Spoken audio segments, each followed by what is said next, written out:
Hello, everybody, and welcome to the Football Philosophy channel. It's the first Wednesday of the November international break, and the games start this evening. They're only international friendlies this evening. Even if you take your international football seriously, it's the serious, the relatively serious game starts tomorrow. It's just friendlies this evening. I will be watching a game or two this evening, but I'll come back to that. I'll touch on the international friendlies at the end of the show. First of all, what's happening with Manchester United in the news? Lots of talk on social media today about Jamie Carragher being on Talk Sport yesterday.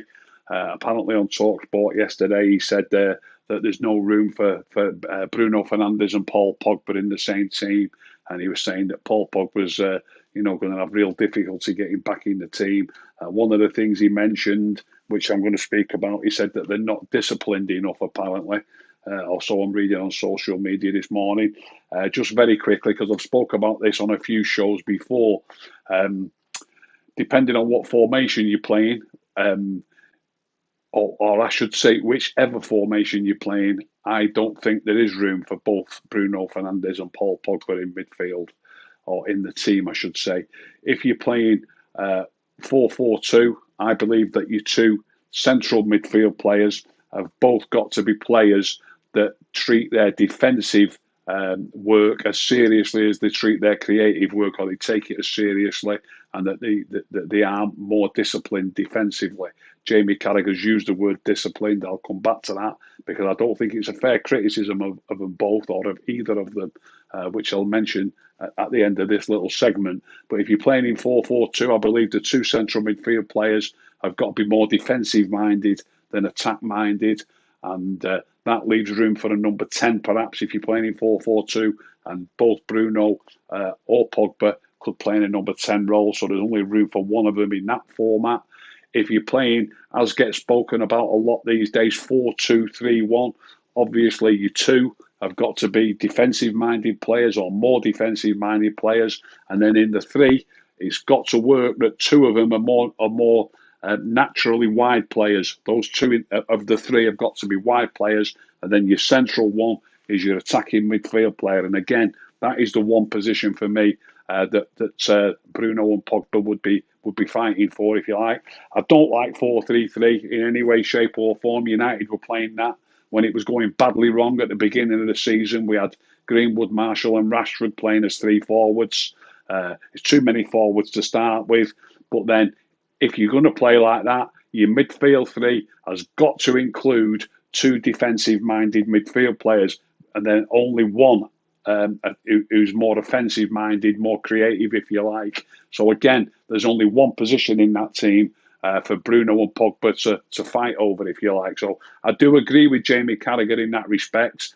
Anybody who's followed me on the United stand in recent months might remember that I said this even before they decided to try it, before we played Spurs post-lockdown. I think this goes as far back to June.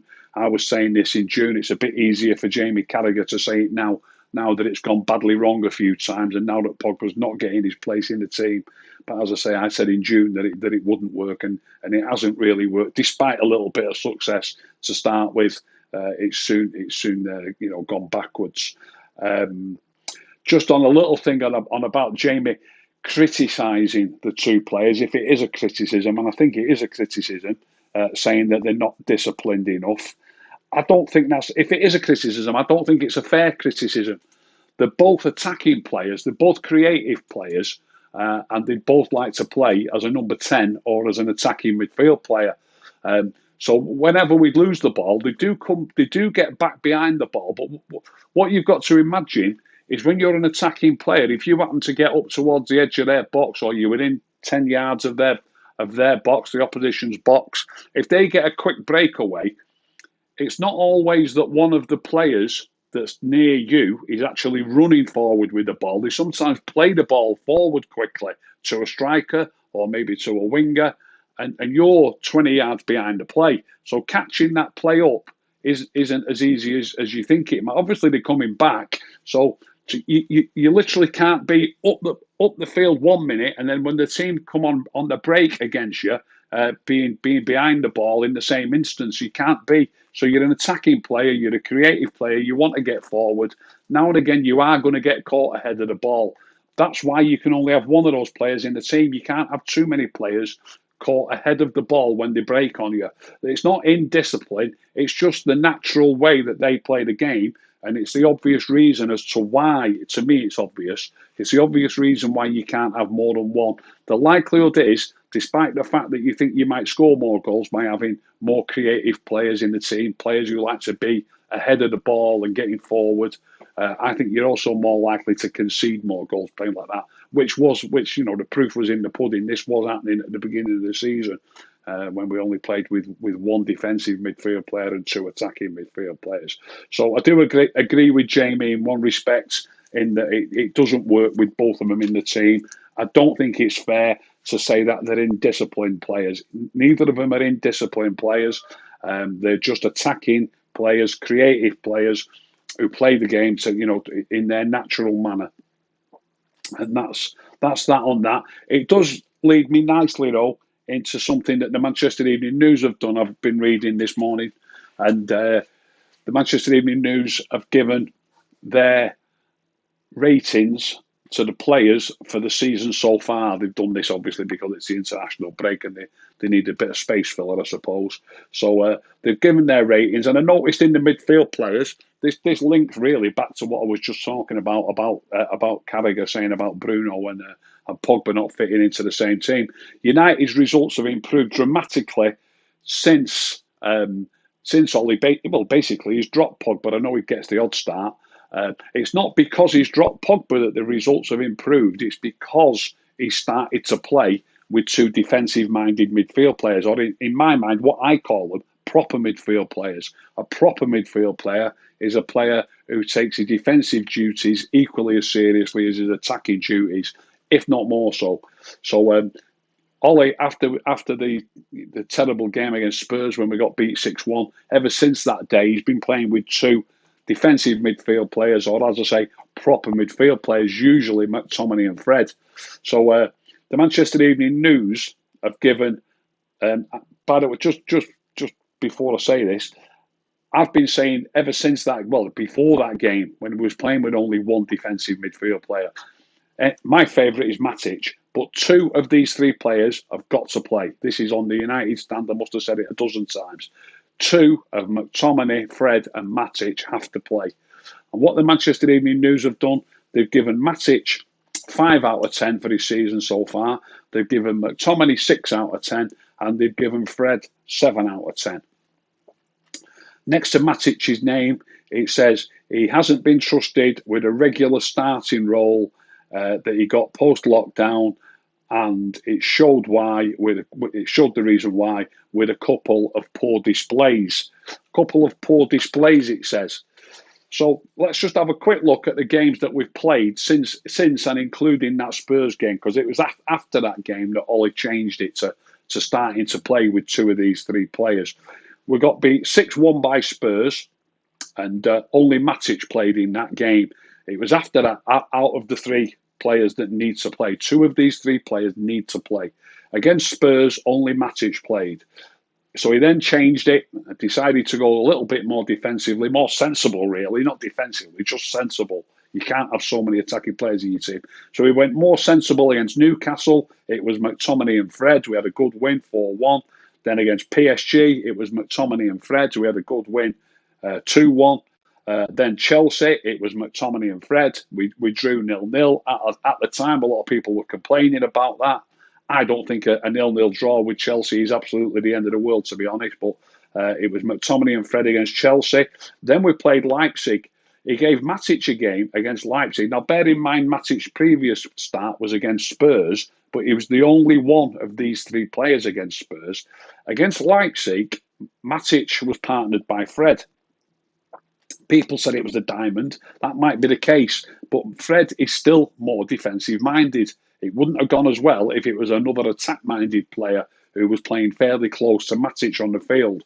So against Leipzig, Matic and Fred played, and we won 5-0. Then the Arsenal game, it went back to McTominay and Fred. We got beat 1-0. Okay, we got beat. It's not like early season where we were getting beat 6-1 by Spurs and 3-1 by Palace, and Palace could have had five.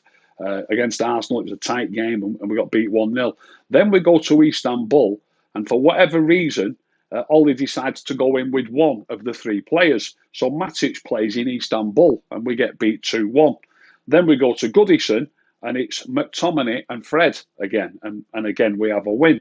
So apart from the Arsenal game, virtually every time we play with two of these three players, it goes well. Every time we play with one of these players, it doesn't go well. And the problem is, and I don't know why it's like this, each time we play with one of these three players, it seems to be Matic. So this is the reason why Matic is not having, as the Evening News have said, he's had a couple of poor displays. He had a poor display against Spurs, and he had a poor display in Istanbul. Playing a player in midfield with other players who are not treating their defensive roles as seriously as they should take them, it's a bit like asking one of your players to play with one arm tied behind his back. So Matic has played with one arm tied behind his back against Spurs and had a poor game. He's played with one arm tied behind his back in Istanbul and had a poor game. But then, when you give him a partner, i.e. Fred, against Leipzig, we've had a 5-0 win. So I think it's harsh on the Evening News to say that he's had a couple of poor shows. You might have a poor show playing on your own. It's a team game. You work in tandem with each other. So I think that's a poor show by the Evening News. I believe if those two games against Spurs and against Başakşehir, if it would have been McTominay or Fred playing in that role alone, then it wouldn't have made any difference. So it's Matic who's getting played when he's playing alone. So the other two are playing when they play as a pair. And it's not fair on Matic to play him in the role. He's only played 3 of the last 8 games. And in only one of the 3 games that he's played has he had a proper partner. And in that game, we beat Leipzig 5-0, who were top of the Bundesliga and reached the Champions League semi-final last season. So I think, and with the top side, we didn't really expect necessarily to even beat Leipzig. So to have a 5-0 win against them in the one game where Matic played with a partner, and then when he doesn't get a partner, it doesn't go well. To me, it's pretty obvious why. So that's that. I think that's a poor show by the Evening News so far. Ollie's fuming about. Obviously, he was fuming last week about the schedule. United played obviously on the Wednesday night in Istanbul, and then they played Saturday lunchtime. He's basically inferred that that's the reason that Luke Shaw's got injured. Luke Shaw's got an hamstring injury. They reckon he's going to be out for a month, so he's going to. Obviously, there's 2 weeks international break, so fingers crossed. If it is a month, he's going to be out for 2 weeks of the season while United are playing. This reminds me of the old saying, "Be careful what you wish for." When I look on Twitter, virtually everybody that I see predicting what you're there or saying what their favourite team is or predicting the lineups in the last couple of weeks. I would say 90% of them include Telles at left back. I saw Telles play. I think he got about an hour, maybe 70 minutes in Paris, and I thought he did really well, not a problem, but it's not enough to go off. I want to see I'm now going to get me wish, by the way. I think we will anyway. I imagine Telles will play the next few games while Luke Shaw's missing, so I'll be able to make a better assessment of how Telles plays, how good he is, or what his problems might be. But when I say be careful what you wish for, everybody's been including Telles in their favourite lineup. Perhaps we'll see soon whether he is worth a place. He's going to have to do, as far as I'm concerned, he's going to have to do really well to do as well as Luke Shaw's been doing. So that's something to look forward to. We should, every cloud has a silver lining, as they say. So we're going to miss Luke Shaw, but at least we'll be, fingers crossed. I think it'll be Telles who plays there. We'll be able to run our eye over Telles. Marcus Rashford's also got a shoulder injury. That was mentioned in the same context, really. I don't agree with that. He fell over, or he was pushed over. He landed awkwardly, and he hurt his shoulder playing against Everton the other day. To say that's not because he's played too much football. All he's inferring that it was too much football that's caused Luke Shaw to get his hamstring injury. apart from the fact that it was actually playing football when he did it, that could happen. I'm talking about Marcus now. That could happen any time. The injury, the shoulder injury, is not because he's played too much football. It's purely and simply because he was playing football at the moment that it happened. I don't think it's serious though. Marcus is not joining up with England today. England play tomorrow, and I think he's joining up tomorrow or Friday in readiness for the games at the weekend. England have got 3 games during this break. So that's that. Anybody who watched my show that I did yesterday, Bruno the Creator, I hope you enjoyed it if you saw it.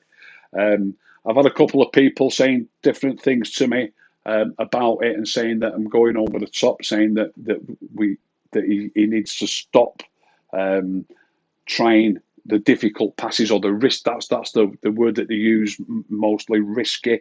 Too many risky passes. If you've seen that show, you'll see, and I've also put the clips on Twitter showing that he's that virtually all of his assists, certainly his assists that come in open play, they all come from simple passes along the ground, along the grass to people's feet. Apart from the ones where the long balls from the back when the back line is up, but certainly when the opposition are settled back in a low block, as they call it these days, his assists, every single one of them, comes from short passes or simple passes along the grass to a teammate's feet. They do not come from risky passes over the top. I showed this yesterday. So what I'm talking about is balls from here over the top into these areas here.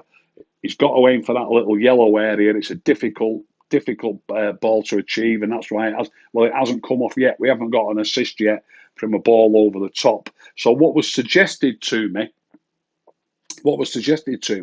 was that he needs to keep trying these speculative passes over the top because it keeps the opposition guessing. I'm not sure I agree with that.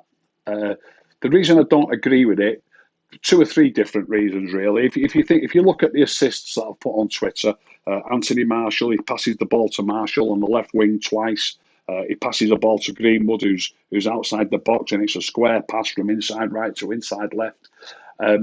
In these situations, these passes that he makes, the defenders stay within the width of the penalty area because that's where the imminent danger is. They do not want the ball going to one of these strikers who might make a run into the box for the ball to go over the top. They will stay and mark these players. So people that are suggesting to me that he's keeping them guessing, first of all, they stay tight, they keep it tight because this is where the danger is. The players on the wings who he gives the ball to, they do leave space for players on the wings, no matter who's got the ball in the middle of the field. The defenders are not thinking, oh, Bruno's got it, he might do this or he might try that. They mark the players who are the most danger. And the players that are the most dangerous to them are the players who are in the centre of the field, the players who might make a run in towards the goal. I would suggest that these players will concentrate on stopping the players in the middle more than they'll concentrate on the players on the flanks when somebody is on the ball there. And it doesn't matter who's on the ball there, it could be Phil Jones. So if somebody's got the ball there, the defenders concentrate really hard at stopping the ball going in to the strikers. So they're not kept on the toes because they're wondering, oh, he might try this or he might try that. They will stay on the toes. They'll mark the players to the best of their ability, no matter who is on the ball in the middle of the field. And at the same time, they also will allow a little bit more space on the flanks. The space on the flanks is not the imminent danger. The imminent danger is the players in the penalty area. So I don't agree that occasionally trying the risky ball over the top is going to keep defenders on the toes and keep them guessing. They're going to mark the players in the penalty area no matter what and make it as difficult as possible for them. I hope that's a good explanation or a reasonable explanation to any, because more than one person has asked me that. Is it not worth keep trying that just to keep the defenders on the toes? So no, I don't agree that it is.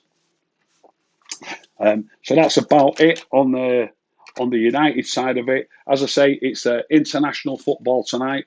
Only friendly games. I was thinking of watching Denmark and Sweden, but to have a look at how Lindelof does. Lindelof was reported with a back injury before there was rumours that he wasn't going to play at Goodison, but he did play, and I thought he played quite well, by the way. I know he lost a few headers early doors to Calvert-Lewin, but overall I thought he had a decent game. But Lindelof's not with the Sweden squad, but he's not with the Sweden squad because of his back injury. It's a quarantine restriction. They're playing in Denmark, and apparently if they go to Denmark, when they come back, they've got a quarantine. So that's the reason why Lindelof's not there. That's the 6:30 kickoff. That spoilt my evening, really. I was going to watch the first hour of that game, but I don't think I'll bother now. But Lindelof's not with the Sweden squad. There's also Belgium versus Switzerland tonight on Sky Sports via the red button. They're two highly ranked teams these days, but I think that's a 7:45 kickoff. If you were interested in Belgium versus Switzerland, there's no United players I don't think got a chance of playing in that. Portugal v Andorra, 7:45 at Sky Sports again via the red button. Obviously Bruno's got a good chance of playing in that game, but it's against Andorra. You never know in international football these days. Teams are better organised, but you would imagine it'll be a cakewalk for Portugal.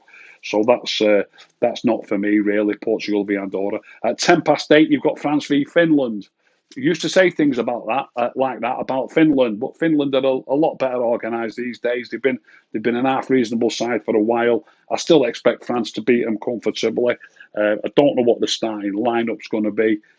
But both Paul Pogba and Anthony Martial are in the French squad. It's a 8:10 kickoff. I don't know why it's 8:10, but it will allow me to watch a little bit of it in between the game that I am going to watch and the game that I will be glued to.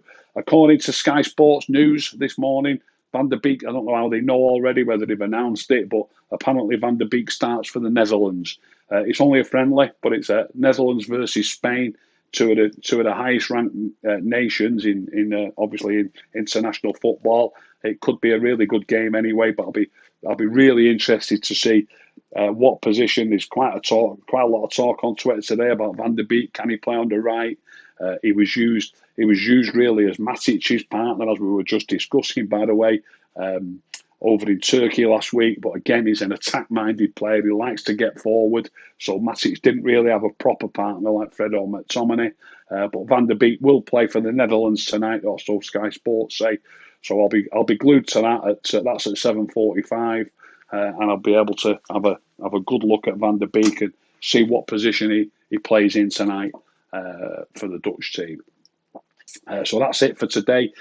This afternoon, I'm going to put up the second edition of Red Through and Through, and today it's Paul Thornley or Jersey Paul, as affectionately known to his friends over here. So that's a good watch. Really interesting lad, Paul. I hope you all enjoyed the first one with Gary on it, Gary George. So it's Paul Thornley this afternoon on Red Through and Through. That's it for today. Hope you enjoyed the show. If you did enjoy it, please give us a like. Please subscribe. If you didn't enjoy the show, keep stum. Don't tell anyone.